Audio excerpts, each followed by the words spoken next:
Olá! O tema que iremos abordar será a piscicultura. O trabalho em questão é composto pelos discentes José Aldair da Silva, Laiana Gomes do Nascimento, Nailton Douglas do Reis, Tamires Freitas da Silva, para a disciplina de Ambiência e Construções Rurais, ministrada pelo professor Dário de Lisboa. Introdução. A piscicultura é um dos ramos da aquicultura que desenvolve o cultivo de peixes. Na piscicultura, a criação dos peixes é monitorada. As espécies são totalmente controladas, desde o início da vida até o momento em que atinge a condição ideal para o consumo. Essa modalidade de criação cresceu muito nos últimos anos e movimenta uma parte importante da economia do mercado no Brasil atualmente. Vamos falar agora sobre os tipos de sistema. Nós temos aí, em média, mais ou menos uns 4 tipos de sistema, né? Que é o extensivo, o semi-intensivo, o intensivo e o superintensivo. E aí vamos ver algumas características de cada um deles, né? Aqui no sistema extensivo nós temos aí a reutilização de áreas de represas, açudes, lagos, né? Pois você pode ver nessa foto aí, é uma área muito grande, né, de água, e aí é característica desse tipo de sistema.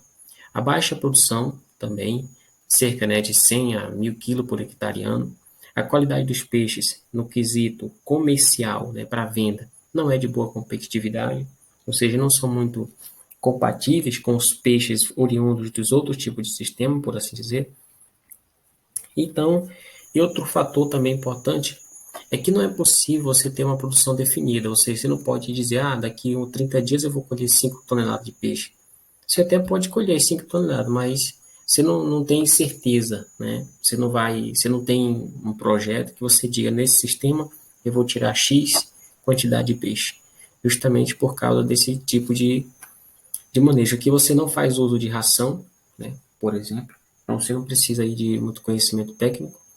Aqui te permite também o policultivo, ou seja, você pode ter várias espécies aí na mesma área, e assim é esse sistema. O semi-intensivo, né, ele já é um sistema mais difundido no Brasil. A sua produção já é voltada para o comércio, para a venda, ou seja, comercial. A sua produção ocorre em viveiros escavados, né, e precisa de mais cuidados, então ele já necessita de atenção técnica. Por quê?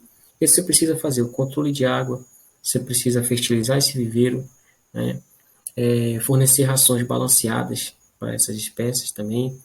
O policultivo também é uma característica desse sistema. Você pode ter, como já falei anteriormente, mais de uma espécie por tanque. E você tem uma espera aí de 10 a 15 meses, e você vai produzir cerca de 2 a 3 mil quilos por hectare. Diferente do sistema extensivo, né, esse modelo de criação ele usa tecnologias. Já tem aí o uso de algumas tecnologias, né? Onde você vai fazer monitoramento da qualidade da água, você vai ter que fertilizar o viveiro, como eu já falei, né? Você vai ter densidade de estocagem, você não pode simplesmente jogar o peixe aí dentro e te vira peixe, te quero pronto daqui a tantos meses, não. Você tem que ter uma densidade de peixe aí dentro, já pensando nesse peixe adulto. Então essa é a diferença. O sistema intensivo é um sistema que está também em ascensão no Brasil, faz uso de tanques, né? É monocultivo, ou seja, que você escolhe o tanque, você escolhe também uma espécie de peixe para ser produzida ali. A ração que você vai fornecer deve ser saciável ao peixe, ou seja, deve ser a quantidade necessária para aquele peixe crescer e desenvolver. Você não tem que esperar o peixe se alimentar do que tem na água. Já apresenta aqui uma alta produtividade, né? E aí tem também a questão da ração balanceada específica da espécie. Então é por isso que você não pode ter mais de uma espécie, porque você vai nesse sistema oferecer uma ração específica. E que o objetivo é aumentar o crescimento, né, com o intuito de diminuir o tempo de abate. Então, desse modo, você precisa otimizar essa estrutura, né, do tanque e aumentar a lucratividade. Aqui no superintensivo, né, que é o método que mais cresce no mundo, já tem também uma alta densidade de produção. Renovação constante da água. Você vai usar aqui a questão de tanque-redes, pequenos tanques-redes, como você pode ver nessa imagem aí, muitos deles, mas não muito grandes. A questão do raceway, apresenta um baixo custo, a depender também do objetivo. Se você quer fazer uma piscicultura urbana, como a gente viu falar, em caixa d'água, tanque de fibra, de concreto que seja, o custo aí não é tão elevado, né? Mas tudo também vai depender do que você almeja, como eu já falei. É sensível, ou seja, ele requer uma atenção técnica, porque você tem controle de água, né? Muito controle de água, de temperatura, questão de ambiência, tem que estar muito bem montado o teu sistema para agradar, né? Para satisfazer a espécie que você escolheu trabalhar. Então, vamos ver também aqui o que é esse raceway, né? Esse raceway ele consiste na troca de água dos tanques, ou seja, ter um fluxo constante, né, e permanente dessa água. Isso vai promover aí uma renovação do oxigênio e também o que vai permitir ter nesse sistema um adensamento de peixe, né, um maior adensamento de peixe. Então você vai ter mais peixe por metro cúbico de água, ou então mais peixe por metro quadrado de área. Né. Os tanque-redes, como a gente vê nessa imagem, aí são gaiolas, né, que fica flutuando aí. Também você pode ter uma densidade de peixe muito alta, né, em relação aos sistemas anteriores. Então, essas são as características dos tipos de sistemas aí na piscicultura. A criação de peixes no Brasil é bem vasta, porém temos espécies com maior índice de cultivo atualmente na região brasileira, como a tilápia, o tambaqui, a pirapitinga, o pacu e seus híbridos e o pirarucu. Estes peixes são comuns no cultivo em tanques escavados, tanques-redes, e alguns produtores optam pelo sistema intensivo ou superintensivo, como o cultivo em caixas d'água. O Paraná vem sendo o primeiro em produção de tilápias, com 129.900 toneladas constatada em 2018. Rondônia é o primeiro na criação de peixes nativos e o Pará é o quarto, né, nas espécies nativas também. Tipos de ração. Alimentar os peixes diariamente é uma das atividades mais importantes da piscicultura, pois além de ser determinante para o resultado do cultivo, o fornecimento da ração tem um grande impacto financeiro. Logo, boas práticas de alimentação e o uso de alimentos de alta qualidade são fatores fundamentais para o sucesso na criação comercial e na lucratividade na piscicultura. A quantidade de ração a ser fornecida irá variar de acordo com o tamanho do peixe. Quanto menor for o peixe, menor será a ração e maior será a quantidade de proteína. Temos aqui a ração farelada, que possui 50% de proteína, usada para alimentar alevinos bem jovens. A ração de 45 a 48% de proteína, o tamanho do pallet varia de 1 a 1,7 milímetros, geralmente dada na fase de alevino. A ração com 42% de proteína é indicado para a fase juvenil. A ração com 36% de proteína é indicado para peixes acima de 100 gramas. E a de 32% de proteína é indicado para peixe acima de 300 gramas, usado na fase de engorda. Um ponto importante para se ressaltar é a alimentação da espécie chamada tilápia, onde ocorre a reversão sexual. É disponibilizado junto à ração uma quantidade de hormônio masculinizante durante a fase de larva. Essa técnica ocorre porque os peixes machos dessa espécie apresentam maior taxa de crescimento em relação à fêmea. Alguns fatores devem ser levados em consideração na qualidade da água, como o pH, que para a maioria das espécies varia de 6,5 a 8. Uma ferramenta muito utilizada é o pH-metro. Caso o pH esteja muito baixo, é recomendado utilizar calcário na água, para o ajuste do mesmo. Outra técnica interessante é o uso de adubos na água, para favorecer a criação de fitoplâncton, que contribui na alimentação dos peixes. Outro parâmetro é a turbidez, que determina a transparência. A turbidez mede a quantidade das partículas em suspensão e a transparência determina o quanto de luz entra dentro da água.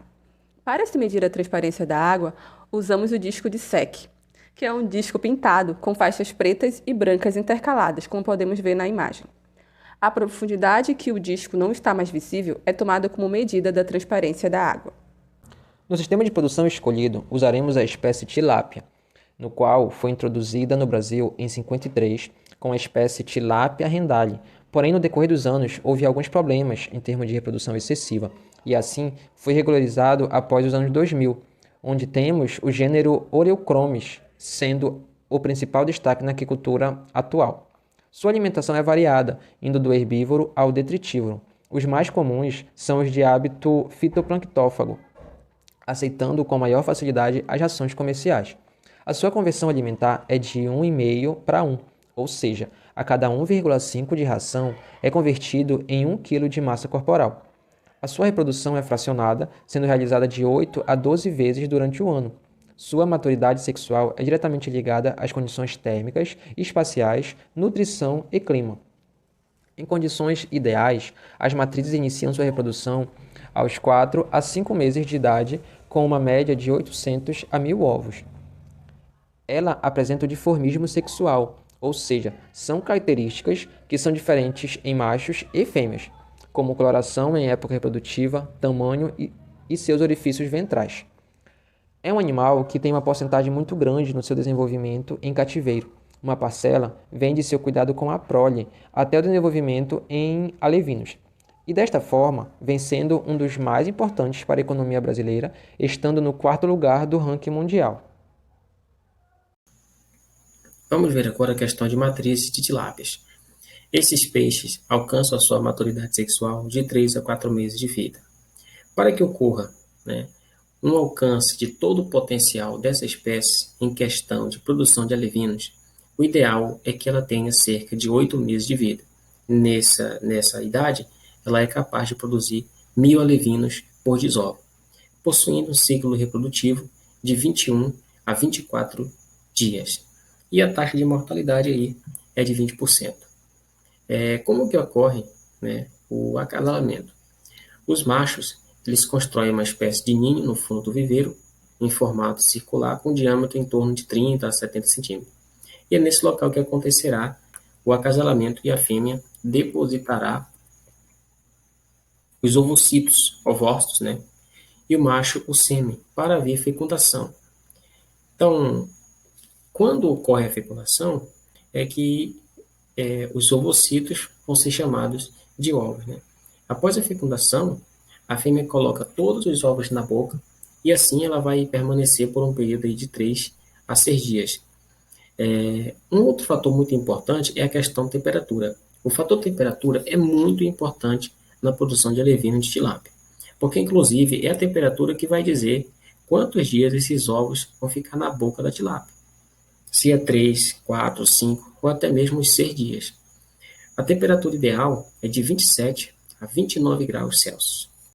O sistema escolhido foi de tema em espaço de tempo. Esse tipo de investimento é uma ótima opção para pequenos produtores, principalmente para aqueles que precisam economizar água. É um sistema bem acessível. Vamos utilizar o sistema RAS, que é o sistema de recirculação aquícola, que visa o reuso da água do cultivo após o seu devido tratamento.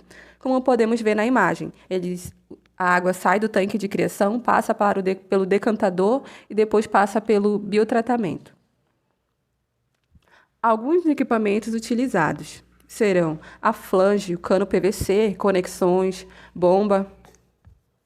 Este será um exemplo das instalações na caixa d'água, como podemos ver, no qual terá uma entrada e 2 saídas, sendo uma delas utilizadas para limpeza. Este é o overflow, que é uma encanação que fica no meio da caixa d'água. É o lugar no qual fica um filtro, por onde irá sair os dejetos, como as fezes e restos de ração, que irá direto para o decantador. O decantador é onde ficarão essas fezes e ração. Após a passagem pelo decantador, irá passar para o filtro, no qual deve ser composto por materiais como manta, argila, carvão ou tijolo, como podemos observar na imagem. Pode-se utilizar também galões de 60 a 80 litros, mas no projeto em questão será utilizadas caixas d'água maiores para suportar a demanda de todos os dejetos das caixas d'água utilizadas. A quantidade de caixa d'água para atender a demanda de peixes no projeto será o equivalente a 8 caixas de 10.000 litros. Como podemos ver, vamos ter a fase de berçário, recria e engorda. Na fase de berçário, nós iremos colocar 5.000 peixes por caixa d'água. Na recria, serão 1.000 peixes, no equivalente de 5 caixas d'água. E na fase de engorda, serão 700 peixes, na faixa de 7 caixas d'água. A produção final aqui em relação ao nosso projeto é o seguinte: a gente tem o objetivo de 5 toneladas mês de tilápia com peso de 1 quilo. Então, nós vamos adotar aí a produção de 800 peixes adultos por matriz, levando em consideração a mortalidade de 20%. Então, nós temos aqui uma pequena fórmula que diz o seguinte: o número de matrizes vai ser igual a 5.000 peixes, né, que a gente quer no nosso final da nossa produção, dividido para 640. 640 é 800, né, que é a nossa quantidade alevina produzida por matriz, menos 20% desse valor, que vai dar 640. Então, nós vamos ter um total de 7,8 matrizes, aproximadamente 8, arredondando, não dá para ter 0,8 matriz, né? A gente arredonda para 8. Então, precisamos aí de 8 matrizes para a gente ter uma produção de alevino suficiente para que no final do nosso ciclo produtivo a gente tenha 5 toneladas de peixe pesando 1 quilo cada um. E também é importante a gente falar aqui que não pode ser, por exemplo, só 8 matrizes. 8 matrizes é para um ciclo. Nós adotamos aí uma quantidade de 24 matrizes no total, que a gente precisa ter na nossa fazenda produtiva. Porque quando o ciclo finalizar, já é para ter alevinos lá no início do ciclo, já pronto para ser transportado aí para os tanques, né, para as caixas d'água de recria. Em relação à relação macho e fêmea, recomenda-se colocar um macho para cada 2 fêmeas, né? Então, um macho ele dá conta aí de 2 fêmeas, 2 matrizes. Então, no nosso caso, a gente vai precisar aí de 4 a 12 machos, né, para que a gente tenha uma produção de alevinos satisfatória para o nosso projeto. Um outro ponto importante é a segurança. Então, você nunca deixe, por exemplo, o mínimo de matrizes e de macho, né? Vai que ocorra, né, a morte de um deles e aí você vai ter todo o seu sistema comprometido. Sempre tenha alguma reserva. Os laboratórios estão ligados com o bem-estar animal, desenvolvimento adequado de todas as fases e qualidade física e química dos tanques.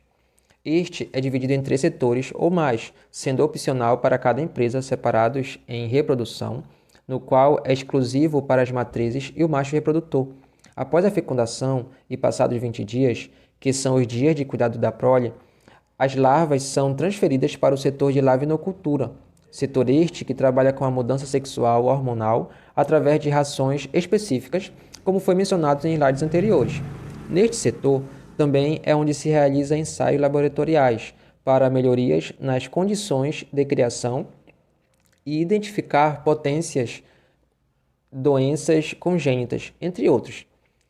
Após todos esses processos, eles são direcionados aos demais tanques de criação. Há também o setor de quarentena, por preservação de qualidade de produção, para não haver nenhum tipo de contaminação de animais vindo de outros setores ou fazendas de criação, ou doenças adquiridas após a saída do setor de lavinocultura. E, por fim, há a seção de pesquisa, direcionada a pesquisas da qualidade de água, nutrientes que faltam ou estão em excesso nos tanques, medições diárias de pH e turbidez dos tanques, para que possa haver uma constância na produção destes animais.